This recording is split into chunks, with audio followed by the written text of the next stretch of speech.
Welcome to the Savvy Shopkeeper Retail Podcast. I'm your host, Kathy Cruz, and I am smiling today because I have another Master Shopkeeper member with me today, and we are doing an interview because I really want to learn. I actually know a little bit about her journey, but I want to share this journey and what she's been going through with all of you. So we will be wrapping up season 3 here over the next few weeks, and I thought it would be really fun to do interview style episodes to wrap up the season. So I want to introduce you to Karen. And Hello. hi, Karen. Tell us the name of your store because I have a feeling I don't pronounce it correctly. That's probably because we haven't done a good enough job of letting people know how to pronounce it correctly. It's Alluv Place, Alluv Place. It looks like a lot of people want to say Alluv. So that sounds very French and sophisticated, but it's all love. My partner, Randy Mosier, her first business was the Alluv Place, and she came up with that name because she really wanted to encompass what the business was about. That it's about making anyone who does business with us and anyone comes in the store or buys from us to feel welcome, to feel loved. The logo is a little simple olive branch, so it represents peace and love and all inclusion. So that is why we're called Alluv Place. I love it. I remember I've seen your business name. I follow you on Facebook and Instagram, but I remember when you actually told the story behind the name, I loved it even more. Mm-hmm. So I really want to know, I know you have a unique journey because not only do you have your brick and mortar business, which opened right before COVID-19. A week before we had to close. Yes, we'll talk COVID. about that for sure.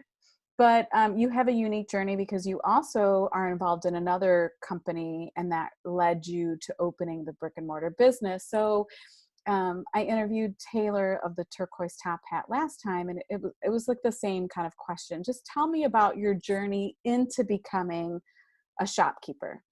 Okay. I think that I listened to you. I think you mentioned in a podcast about how you used to play shopkeeper when you were little. And I also was very much that kid. I was always drawing or making something. I was always kind of some kind of maker. And we used to sit in my parents' family room. And when people would come over, or we had relatives staying with us, I would set up a little table and sell my pictures or whatever it was I made. I would put them up for sale. And it was always playing something along those lines. I had an ice cream shop. I had a little makery biz, something.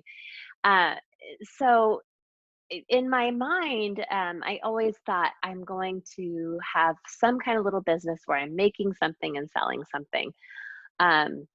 And like many people, I took a what I thought was the responsible path, and did something very different for many years until I had 3 kids and was able to take a little more time to explore what it was I really wanted to do.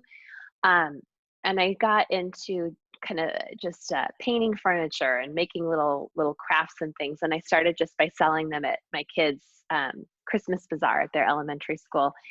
And that was my first foray into that world. And I found that I really enjoyed it. Started doing little pop-up markets at my home at the holidays with a friend. That turned into to a pretty popular venture. And from there started doing a lot of custom painted work, which was wonderful. But if anyone does that full time, I'm sure it's very physically challenging. It's very hard on your body if you're doing it 5 days a week for long days. So from there, I was connected with a vintage market. It was also a pop-up shop. I rented a space that did extremely well. And I think that's where my retail journey really began. I found that I really had a love for not just the making part of it, but what I really loved was the interaction with people.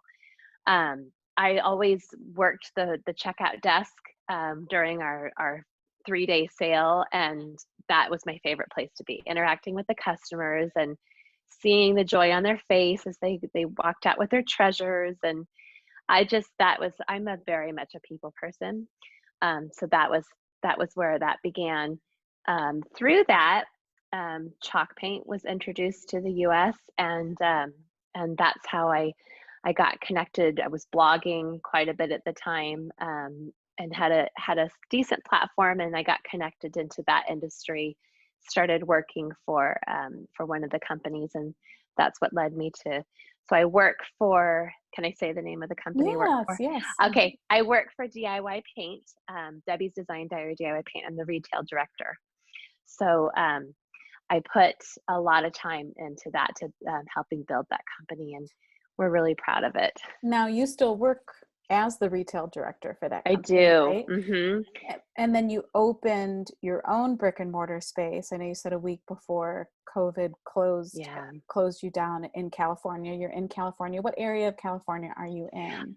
I'm in the San Francisco Bay Area. I'm Okay. I'm about as far out as you can go and still be part of the Bay Area. So I'm pretty suburban.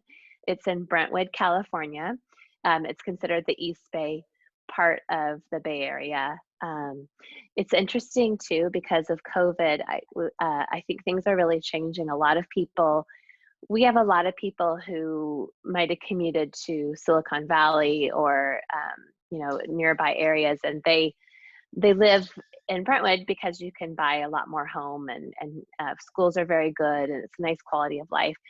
We have more people, I think, moving out here now because of that very reason. They can work anywhere, and if they can work anywhere, why not live where there's a nice quality of life?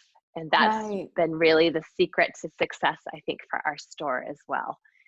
We've really kind of catered to a family lifestyle. That makes sense. Now, what was, in terms of a time frame, because I'm trying to envision your time frame. For, let's say, for instance, the time that you started doing those market type events to the Mm-hmm. time you opened your brick and mortar store. And I know you're married and you have 3 children and you're raising, how old are they now? They're grown now. My oldest Okay. is 23. She just graduated school, and then I have twins that are they'll be 19 in November, and they've Okay. also graduated school. So that is a big difference. I did I did a lot of I rented space for, let's see, I guess I started renting a space in what's it's now gone, but it was called Paris Flea Market. It was kind of a pop-up shop. That was probably 10 years ago. Okay. Um, and did that for several years, and then rented space at different stores in my city here in Brentwood. And after my kids graduated, I just started to feel like, you know, I guess I'm one of those people that if I'm committing to something and if I'm a part of something that I believe in, I'm going to give it 110% no matter what I do. So I spent a good amount of time building the Paris Flea Market, and then really put my effort into building DIY Paint. The store that I was renting in, I put a tremendous amount of time into trying to build business there. And I think I got to a point where I felt like I was much more invested in building the business than the owner was themselves. And that's when it dawned on me, like, if I'm really this passionate about small business and retail, then I should probably be considering doing this on my own. And the things that I really care and matter to me, I can have some control over that and how I think that it should be run. And Yeah. that's what led me to where I am now. I remember when we spoke the first time and you said that, and I love that you have so much heart and that you put all of that passion into what you're working on. But I also love that you decided that after all of these years of putting passion into other people's businesses, that you decided to go all in on yourself and your own business. Mhm. And I know that's why you decided to open up your own store, and you do have a business partner, which you mentioned. Mhm. Um, so how does it feel, even though COVID hit and you were, I can't even imagine like when we had our grand opening and how excited we were, and then all of a sudden for, the state to tell us that we would have to close. But how Hmm. excited are you just to have that brick and mortar business? I imagine you always envisioned opening it, although it probably sat at the back of your mind, raising Hmm. children, doing all of these other things. How it had to feel so good to just have the opening at least. It did. It felt so good. I mean, I think you mentioned the last time we spoke that like the 3 months before and the 3 months after were that you opened your store were just incredibly, just blindingly busy. And I think we were so deep into just trying to stay alive and get it open that I just didn't have the time to process what was really happening. But That we might be a were, blessing. I think it was actually, otherwise I think I would have panicked. So, I think it was. My partner and I both we're both of the same faith, and we both have a very deep religious conviction. We both rely on our faith very heavily.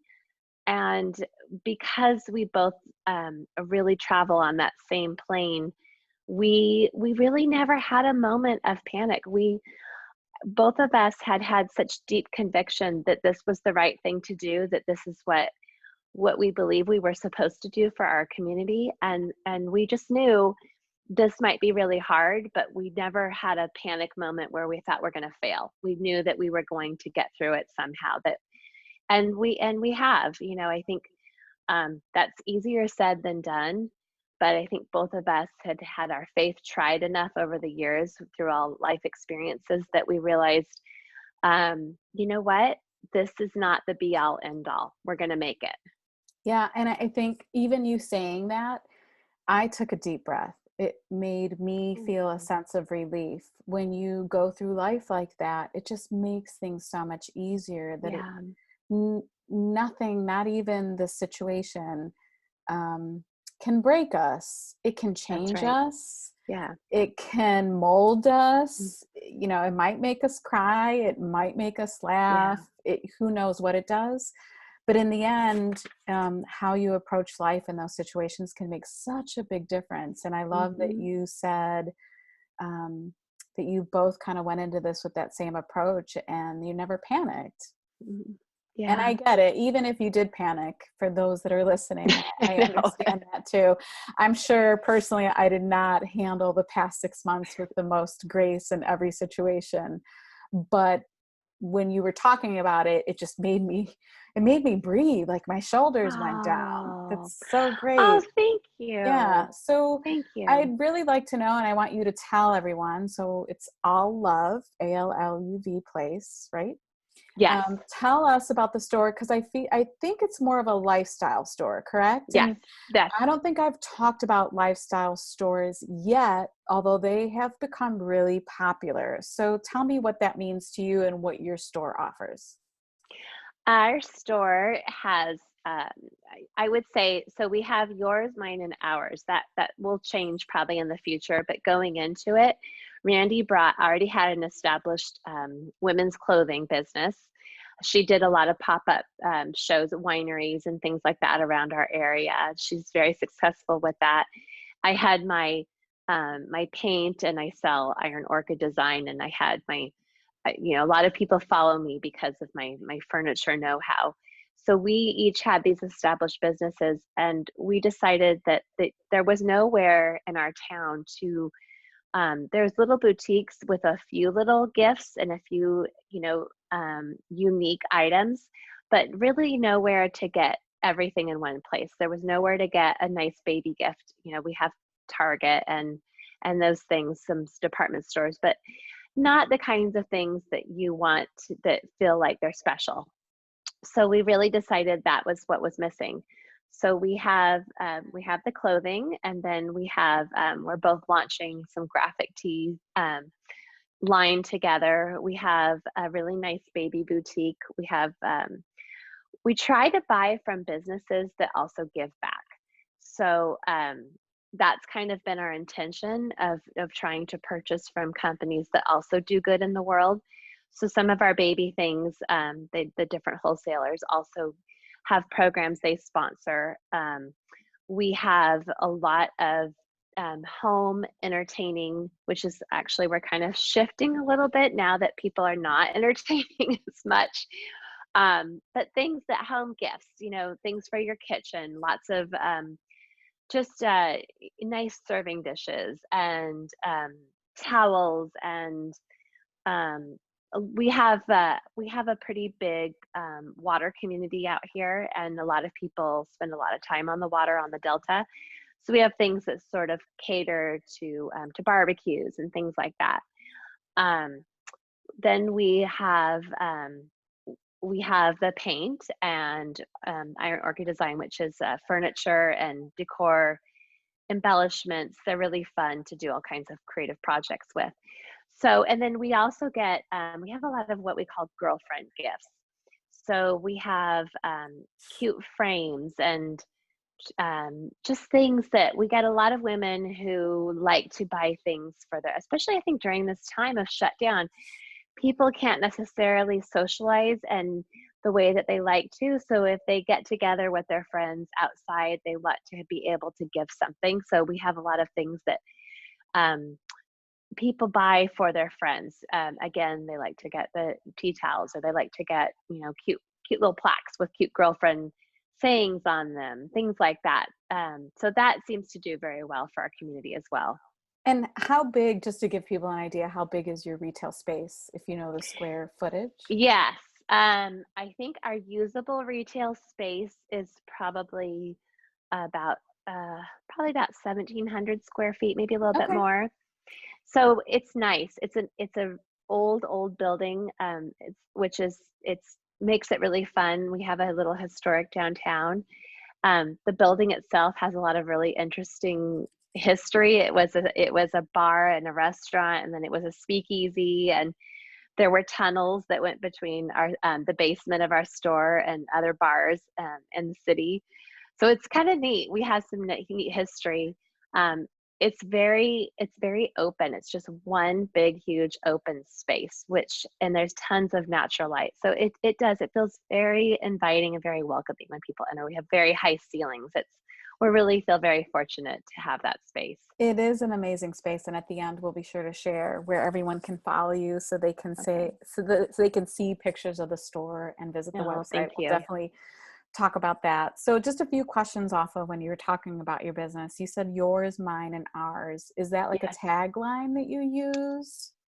No, it's just that honestly, I think because this was such a new venture for both of us, and we've both done our own businesses for so long, it was hard. And the clothing makes the bulk of the sales in our store. So that was kind of a difficult thing to sort of figure out how this is going to work the first year, as terms of like what I was bringing to it, what Randy was bringing to it. So we just decided that we're sort of renters in our own store, and then the rest of the store, the baby and the home decor and all of those things, that's a joint venture between us.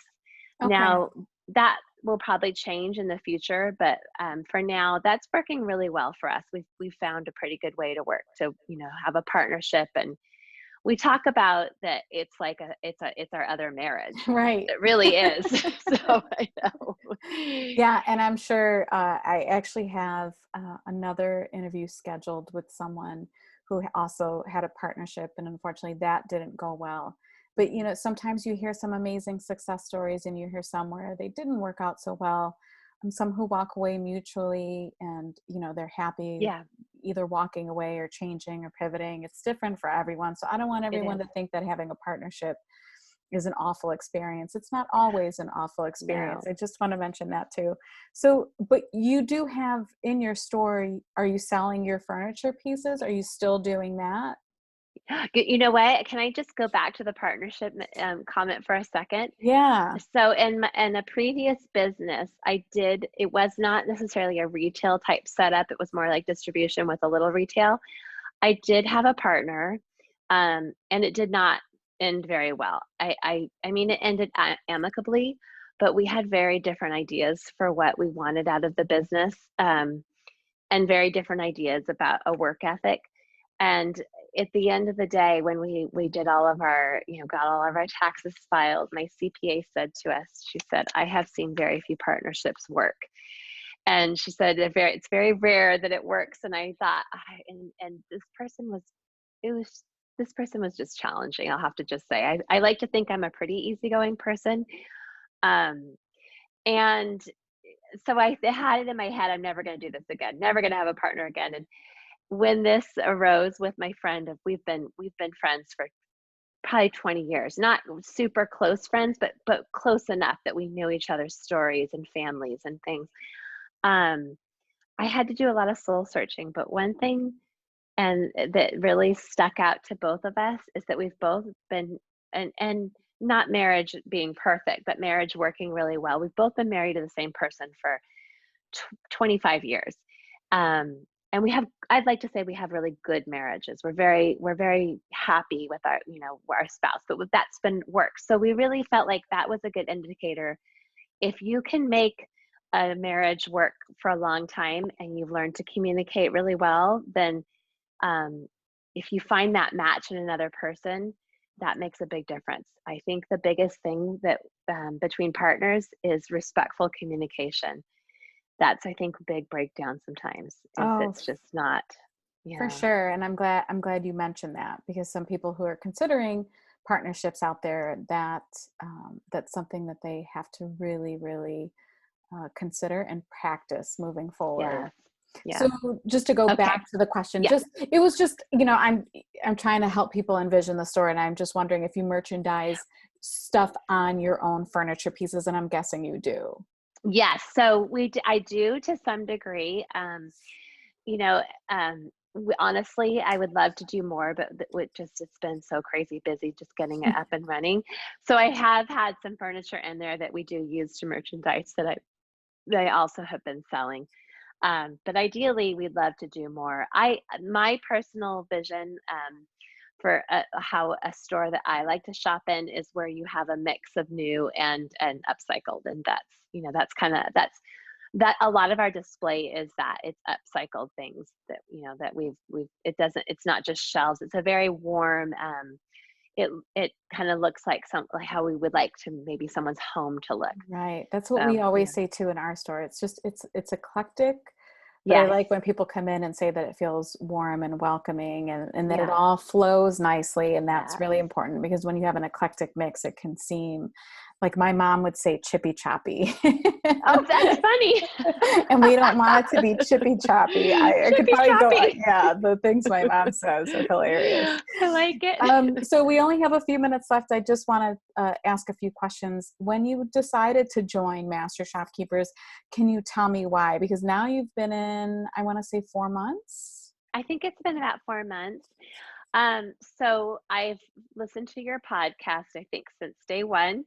And heard you, I've joined Savvy Shopkeepers, and I think about the time that I decided to open my shop, I realized I needed all the help I could get. So and you at that time you had a waiting list. So I waited until you were accepting new membership, and I applied, and it has been the best decision I have ever made as a store owner. It's been so wonderful. It's so, I mean, I feel like I take way more than I give sometimes, but I just love that there's a group that's a safe group that I can go to and ask. I mean, I'm in there asking questions often, and people are so gracious about answering. And it's wonderful because it's a safe space where there's not competition. No one is feeling like I'm taking a trade secret from them. I love how you do protected territories. And so I think that's super helpful, but it's just, there's nowhere else like it, where it's so safe to talk about all things retail. It just has been so so helpful. I'm glad you say that, because that was a really hard decision, because I do talk about community over competition. Mm-hmm. But in the end, one thing I've realized is retail is retail. And I found that there were retail business owners who just wanted a safe space, and it's what the community asked for. And I honored that. And I'm sometimes kind of torn about how how to manage a group like that, because it's by application and it takes a lot of administrative work to handle applications and managing locations and all of that. But in the end, it's Mhm. really worth it, because I find that the shopkeepers that are in there are so invested and so respectful and supportive.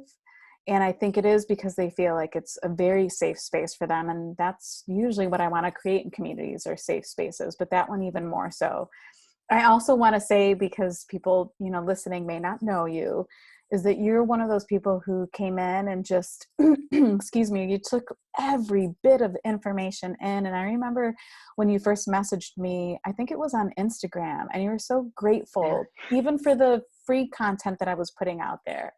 And it was almost like you couldn't get enough. You're like, please give me more. Like, I just, like, I need it all. It I was tend to great. be a little of an information junkie sometimes too. So no. Yeah, no, that ditto. So I get it, but I could just tell you were just like, feed me the info, and you take it and you use it and you appreciate it, and you digest it. You don't just turn away from it because it might be overwhelming and too much. So it's been fantastic. So what are some of, now that you're open, Mhm. and I can tell on your Facebook posts and what you say in the group, that your business is actually, even though it was closed a week after, Yeah. your business is doing well. Like, I see the smile on your face when you talk about it.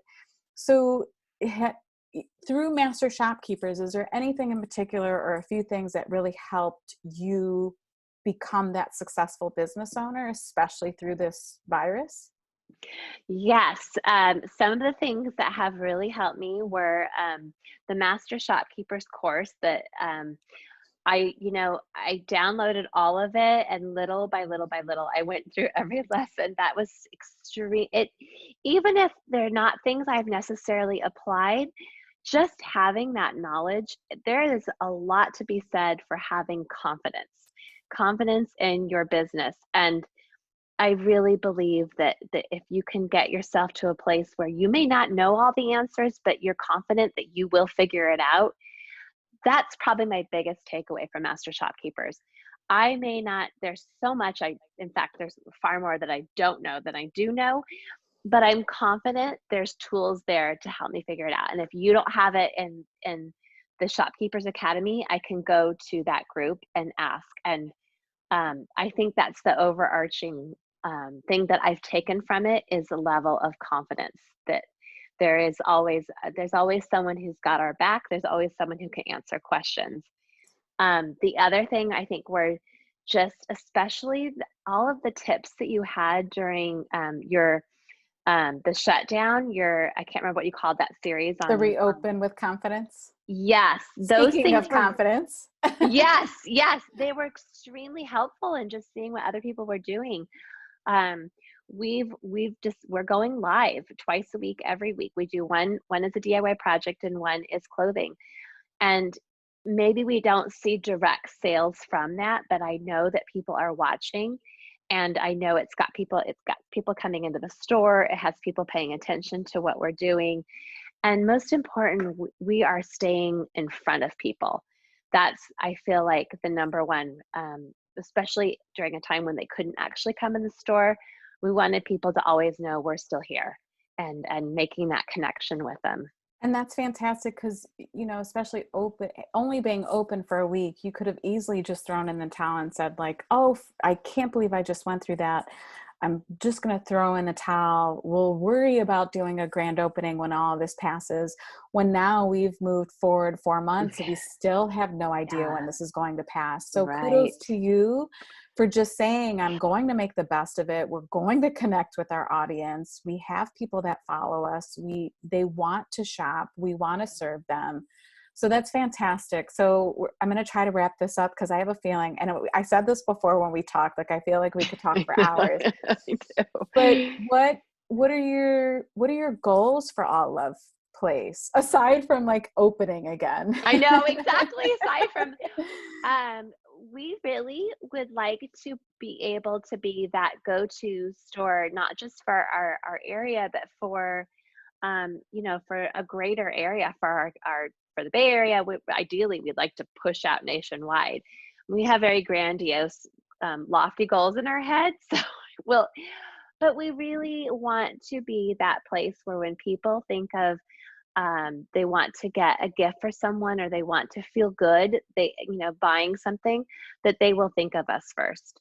That the products and the companies that we are buying from, they feel good about supporting them too. And my Randy and I really work hard to walk that walk and to really let people know how much we appreciate them. And we want people to feel that even if they're shopping with us online, we want to let them know how much we appreciate their business and that it sounds so hokey, but we really do love them. We really have a love for people, not just because they're paying us, but because they're entrusting us with their resources. And we're very grateful for that. Well, I think that's a great way to end. I also just want to point out that it's so smart of you to realize that your brand overall, whether it's in your store or in your online presence, it's all in one and it all needs to flow harmoniously. Like Yeah. when people visit your website, they should feel like they're visiting your store. They should have that same overall feeling of love. So on that note, where can everyone find you? So tell us, what is your website and where can people find you on Facebook and Instagram? It is Alluv Place, ALUV place.com is our website. And then our social media, Facebook and Instagram is the same at Alluv Place. So we've tried to make it as simple as possible. But yeah, we are there. You can find us either place pretty often. So Okay.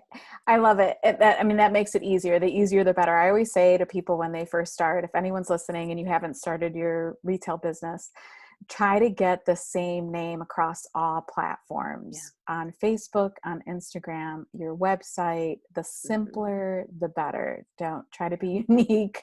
yes. You want to make it as simple as possible for people to find you. Is there anything else you want to add that I didn't ask you or that you wanted to mention? I guess what I would just like to add is that if people are listening and they are considering going down this route you won't know until you try. At least if you're a maker and you're considering a brick and mortar, just try putting your work, your feelers out there and renting a space and seeing if that's for you. And honestly, for me, that was the best path because I really got to take a test drive of retail before I decided I really wanted to do this on my own. But it has been the most rewarding, aside from my family and my children, which is which is true, but it sounds like a stock answer. But it has been, I know, it has been truly, I think, the most rewarding thing in my life so far. I love it. Yeah. So It is. thank you for the opportunity to be here. Yeah, thank you. It's there's something to be said, like when you see that space and you open it, and sometimes after you open and you look around and you're like, wow, I did Yeah. this. I Yes. built this. This is my blood, sweat, and tears. And sometimes it Yeah. is all three. Karen, Yes. thank you. Thank you so much for being here. I really, really appreciate it. I appreciate you being in Master Shopkeepers and the really good conversations that we have. So have a great day. Thanks, everyone. You know where to follow her. Thanks, Kathy. Have a great day.